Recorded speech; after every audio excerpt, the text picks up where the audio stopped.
My name is Aisha Ibrahim and this is Election Brief. Within the next 30 minutes, we have the latest update from the political scene. We're live on DSTV channel 421 and GoTV channel 125. And all our social media handles are Joy News on TV. Election Headquarters is brought to you by Petrosol, your clean, full, in full quantity. Chartered Institute of Management Accountants, the American Institute of Certified Public Accountants. Together, as the Association of International Certified Professional Accountants, German Ozone Medical Center, Alternative Therapy, Dental Wellness and Beauty, and Chopbox Technologies, a convenient service. Election Headquarters is for uninformed electorate. Please to stay for the details.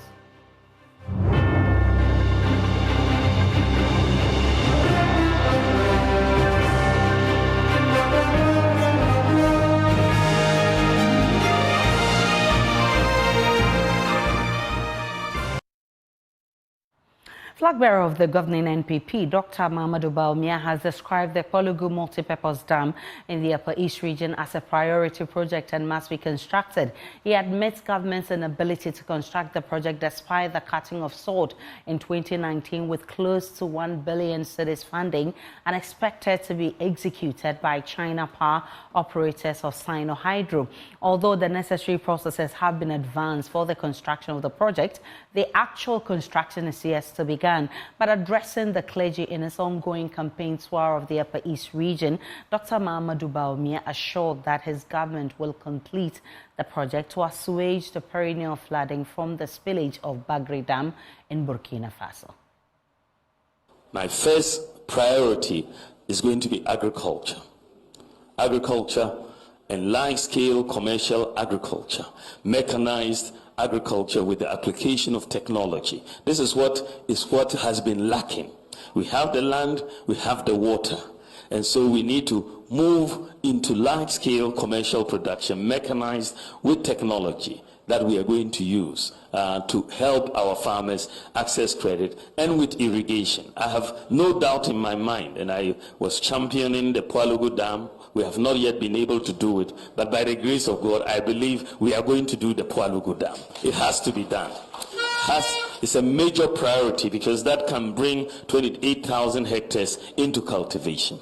And I want to see, and of course, it's also going to generate electricity and stop the flooding that we are seeing usually when the Bagri Dam is open across our country. So I want to really focus on agriculture to reduce food prices. Along the White Volta, we can really do a lot. And the north in particular has vast amounts of land. Savannah region has the largest land mass of any of the regions in Ghana. Well, I've been joined by correspondent Albert. Sorry for more on this. Albert, Dr. Bawumia has also been talking about the power situation in the country and indicated how he intends to solve it. And what exactly did he say?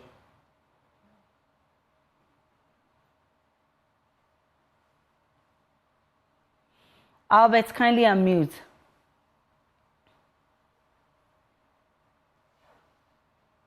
Yes, Aisha. So I was saying that the Vice President talked about the fact that solar is one of the natural resources that we have, especially in this part of the country, considering how much sunlight that we have. And so he's been talking about moving to solar energy, which he said is going to help cut down how much we are using to generate electricity by 50%.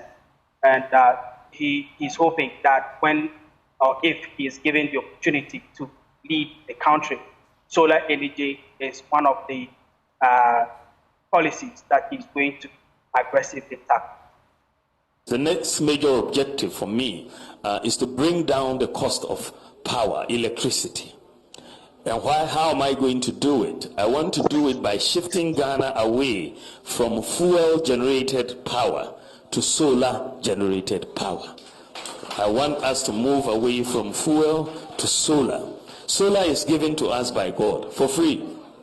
For free. If we have to buy fuel, we need foreign exchange, and then we have to import it But for the solar, we can harness it and generate power. So I want us to bring in 2,000 megawatts in the first 4 years. That is about half our consumption, 2,000 megawatts in the first 4 years, and we can reduce the cost of power by at least 50% if we move in this direction. And that is where I want us to really focus on. I want us, when we move into solar, not just to be doing solar and be satisfied with it. I want Ghana to start manufacturing solar panels as well. And that let us then supply the rest of West Africa with it. Let's not just be consumers of solar panels, because what we are going to be doing is such a large scale in the generation of the solar power that it makes sense for us to manufacture solar panels in Ghana. I also want government, as a major policy that I'm bringing, to reduce expenditure. What more has he been saying, Albert? Sorry. Albert, sorry. Kindly unmute for me, Albert, sorry. Yes, Aisha. So he's been talking also about tax, which he says, if he's given the opportunity to become the president, he's going to take another look at our tax system, because the GRA often has this issue of not knowing how much tax certain businesses are supposed to pay. So he made an example with what is going on in Estonia, where he says that they have a flat tax system where everybody pays 10% of whatever revenue they generate. And so one of the things he wants to do is to give tax amnesty to everyone from 2025 if he gets to become the president of this country. And then everybody gets to start on of paying 10% tax of whatever. The people of this region have been asking him about the security situation in this region. And he says that it is something that the government is very concerned about, and that is why they are investing so much, bringing security to Boko and other places where we have threats of insecurity. And it is something that his government, if he gets the opportunity, is going to, pump more resources to ensure that the borders and the Upper East region becomes more secure. Albert, before you leave, I want you to paint a picture of the Pwalugu Multipurpose Dam that the NPP flag bearer has been talking about. What's the state of that dam? Yes, Aisha. So in 2022, I produced a documentary on this project. And the situation is that nothing at all has been done as far as the project is concerned. The contractor had set up a camp in one community called Kurubu in the northeast region with the intention of doing the work. But when they realized that money for the project was not forthcoming, they packed their equipment and left the site. In our interactions with the various communities where stakeholder consultation had done with people, being prepared for compensation for their lands if the project were kickstarted, all the people told us that, yes, the consultations were done, but that was all about it. It has remained same since 2022, and we do not know when at all the project is going to start. In fact, from what the Vice President is saying, it appears they have admitted that they have funding challenges as far as this project is concerned, and he has been saying that if he gets to become the president of this country, he's going to take another look and consider public-private partnership, and also look at a new way altogether of funding the project.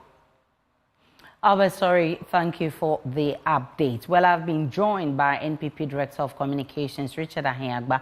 I would also be joined by the NPP Upper East Region Communications Officer, Abdallah Salifo. Let me start with you, Mr. Ahiagba. Dr.Bawumia is now asking us to forget the 4 years of the NPP government when they actually promised to build that dam, and trust him to build the Pwalugu Dam right now. Why should we do that when he has been part of the NPP government? Hello, Mr. Ahiagba. Do we still have him?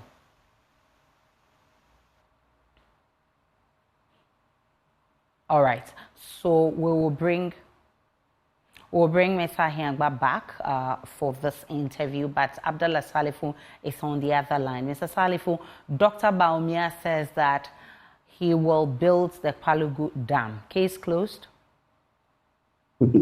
Good afternoon, Aisha, and let me say good afternoon to all our listeners. Case closed probably on his side, but I think there are so many questions that we need to still ask.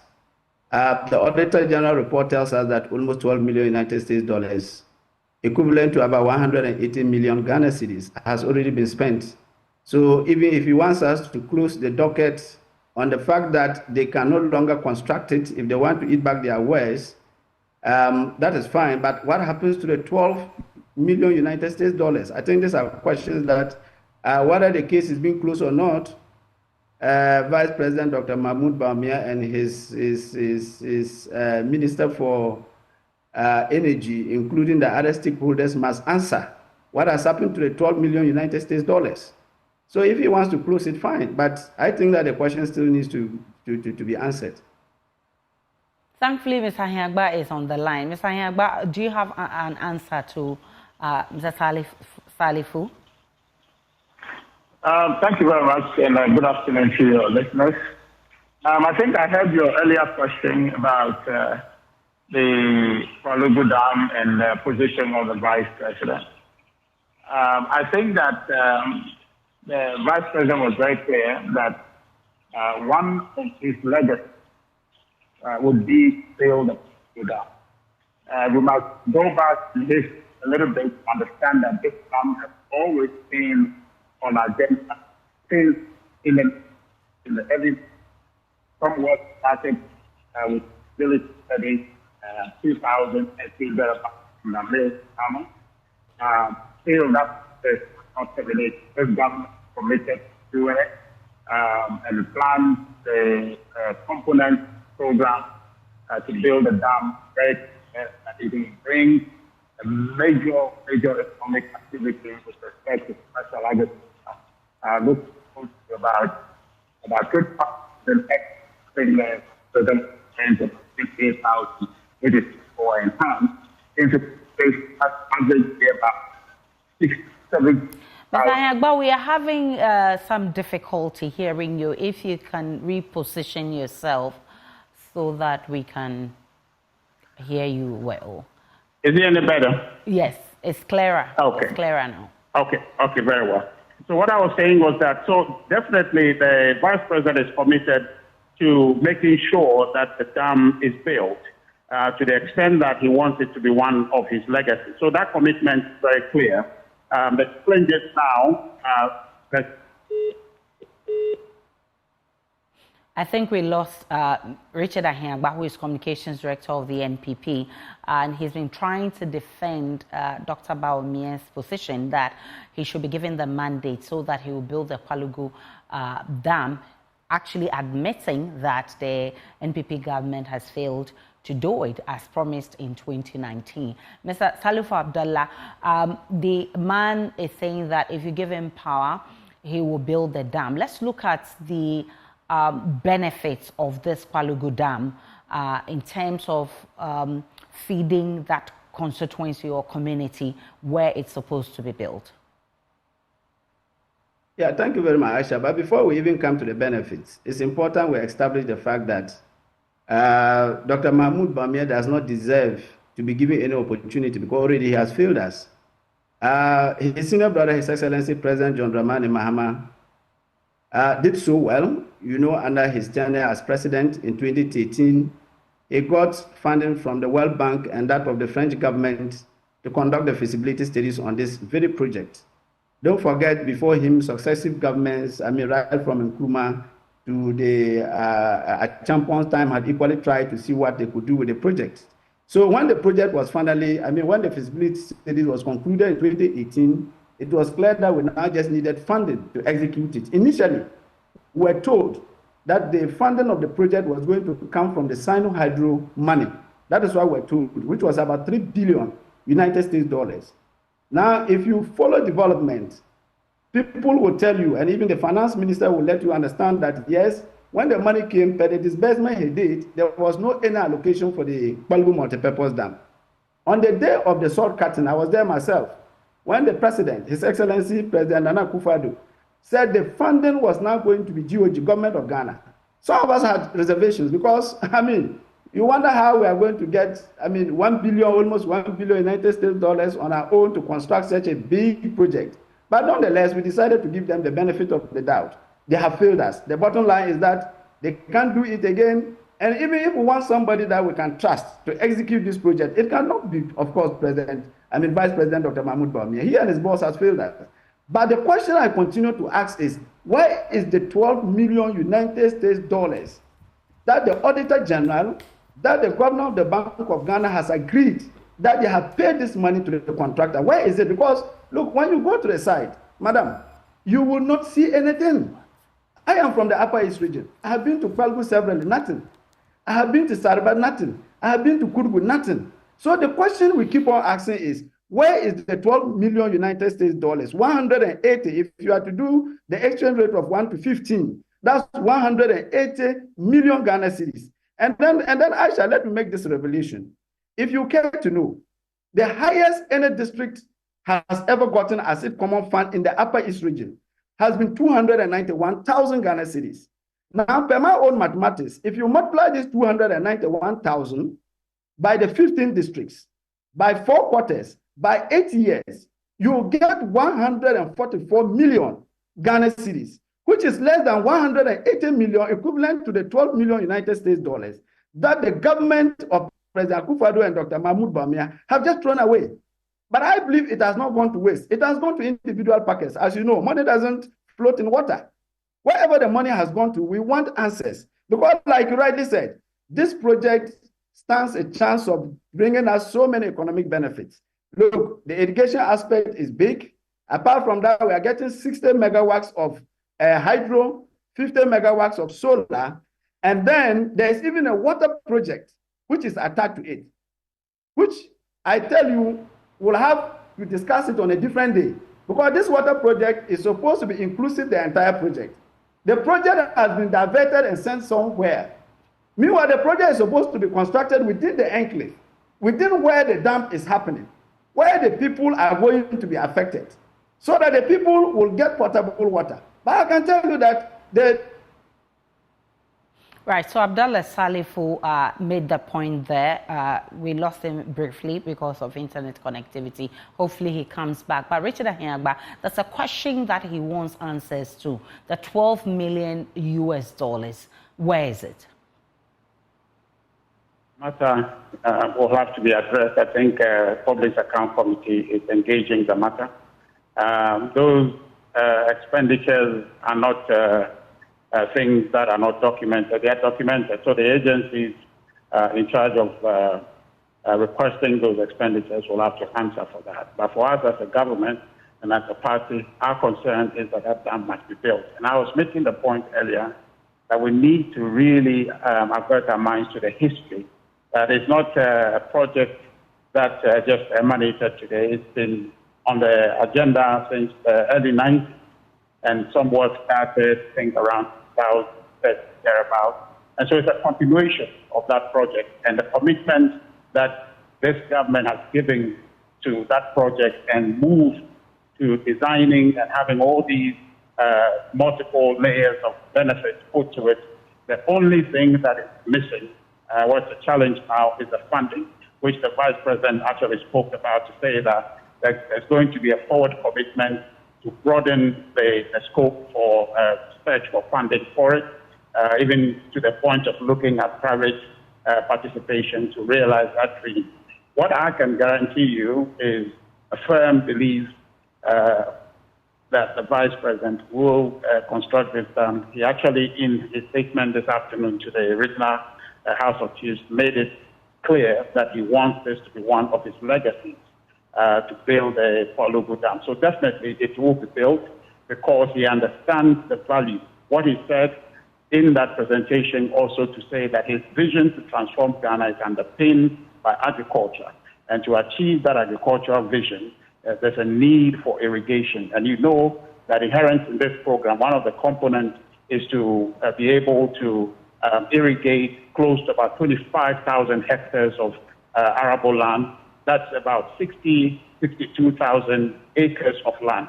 Massive agricultural potential for the region and for the country. So the Vice President is committed.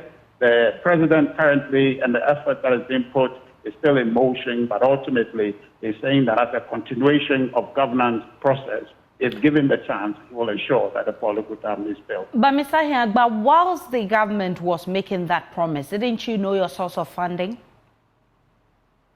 Well, I'm sure that you've been following government financing or project financing for a long time to know that these things happen. And so it's not a first time this has happened.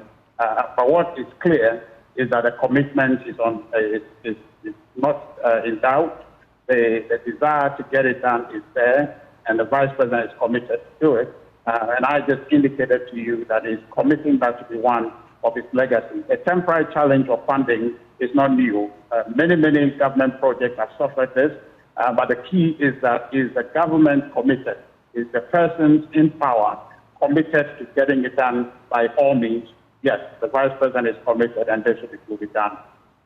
Mr. Hiagba, I'm grateful for your time. Salifu Abdallah, are you back? If you're back, Mr. Hiagba has provided answers to your questions. Satisfied? Kindly unmute for me. Yeah, can you hear me? Loud and clear. Go ahead. I'm saying that he has not provided any answer. I mean, when you asked him about the $12 million, he said, oh, that is something that the Public Accounts Committee is proving. As the communication director of the ruling New Patriotic Party, this is an issue that my national boss, lawyer Sami Jemfi, has brought to the limelight for almost 3 weeks now. Nothing bothers him to find out where the money has gone to, how it was appropriated. I mean, like I said, nobody should tell you or myself that this money has gone to line some people's pocket. But the question is that, does Dr. Bawumia has the zeal? Does he have the commitment to execute this project? The answer is no. Because in the first place, he did not contribute a kobo to the feasibility studies. That is giving birth to the main project. He didn't contribute. That was done by President Mahama. Now, he has been given the opportunity to prove his potency as a man, and he has failed once again. So I don't think, I mean, the people of the Upper East region or Northeast will trust him with the building of the Pwalugu Multipurpose Dam. But Aisha, just something to let you know. Yesterday, we had posed 13 questions to the Vice President as he arrived in the Upper East region this morning. One of it is this Pwalugu Multipurpose Dam, is to tell us why it has stalled and why they are not, the contractor has moved out of sight. One other project that is of concern to us is the 120 affordable housing project. It was, the sword cutting was done the same day with the Pwalugu Multipurpose Dam, because they had done the Pwalugu Multipurpose Dam and came to cut the sword for the 120 affordable housing, just at Kusinamungo, close to Bolgatanga. As I speak to you, only 2 of the houses, not even, I mean, at the roofing level, not plastered, not wired. They are the only 2 houses they have built out of the 120. We still want to know what is happening to that project. The Bolga-Boku-Pulmanku Road has equally stalled. The contractor parked on left side since last 2 years. The question we want to know, or the question we ask, the answers we want to know, is that what has happened to that project? Can he provide answers? Because you see, you come here having interaction with the youth, the market women, the traders and all that. One even an Alonka of Amane, Keta school boys, as I speak to you, is selling in the Upper East region at 120 Ghana cedis. When President Mahama, the man he called incompetent, left it at 20 Ghana cedis.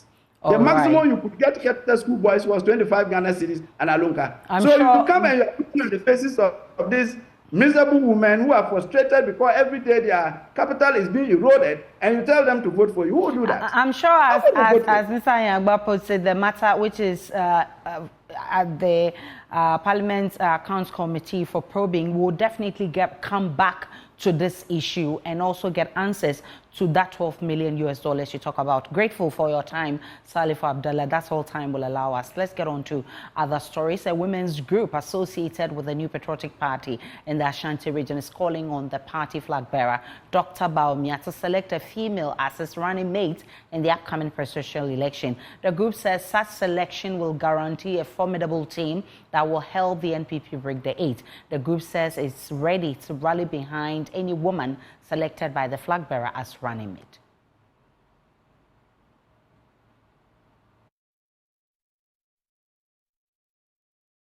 The group calling itself NPP Blue Queens have appealed to the party's flag bearer, Dr. Bawumia, not to select a male running mate, claiming it will not help the party in its quest to seek another term in office.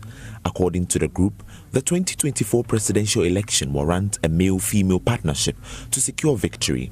They are therefore admonishing party leadership to consider a female running mate. Faustina Asantua is the secretary of the group. In the story of Noah and the ark, God instructed Noah to select a male and a female of every creature by then to the ark. The intent was to ensure that they multiplied their descendants after the flood. Based on this, it is abundantly clear and evidentially prudent to opine that wherever there is male-female partnership, there is a potential multiplier effect.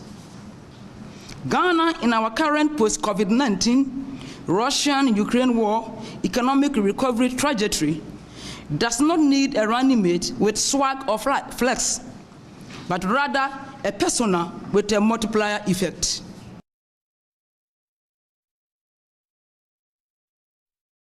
Former Minister for the Interior and MP for Zibila, Kofi Avoca, is calling on all stakeholders to ensure they abide by the rules to ensure peaceful elections. Speaking on a yet-to-be-aired interview on PM Personality Profile, Mr. Avoca particularly cautioned the EC, political parties and security agencies to collaborate effectively to avoid any ditch in the peace we are currently enjoying. Insecurity is number one enemy in the country. I think that Ghanaians should appreciate the fact that there is no other country than Ghana, and that the election is only making a choice between 2 people or 3 or 4 people. We have no reason to antagonize each other. We have no reason to fight, alone. 2024 is a critical year for us. We have done well all along. People didn't believe that the Fourth Republic would be 30 years old without any interruption. We have a lot of credit for that, and every government in power will want to maintain this type of healthy image. And I expect that the MPP government, led by President Nana Akufo-Addo, will not want to backslide the country back to those dark days. We had, even from military regime, that we came to political parties in 93. Then 2000, people thought the Rwanda would not hand over, NDC would not hand over. We did. Yeah. Peaceful election. So that was one of the most peaceful elections in 2000, even though it was a military person. The full interview airs at 9 p.m. on the Joy News channel. Do make a date, and that's your election brief. It's on your election headquarters. Election headquarters is for an informed electorate. Do enjoy the rest of our program.